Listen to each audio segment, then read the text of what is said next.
बलरामपुर जिला के कुसमी नगर पंचायत में कुसमी पब्लिक स्कूल को शासन द्वारा सीबीएसई बोर्ड से मान्यता प्राप्त होने के बाद अब कुसमी पब्लिक स्कूल में कक्षा पहली से लेकर वर्तमान समय में 8वीं तक कक्षा सीबीएसई पैटर्न में पढ़ाई शुरू की जा रही है।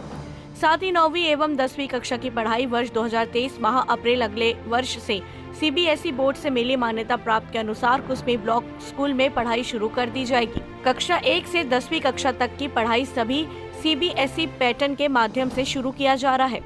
इस विद्यालय के सभी कक्षाएं अंग्रेजी माध्यम से संचालित की जाएगी। साथ ही योग्य शिक्षक एवं शिक्षिका के साथ यहां पर अध्ययनरत छात्रों को अच्छी शिक्षा दिलाने हेतु विद्यालय के सभी शिक्षक संकल्पित है, जो कि कुसमी विकास खंड के लिए विद्यार्थियों के भविष्य के लिए एक बहुत बड़ी उपलब्धि मानी जा रही है।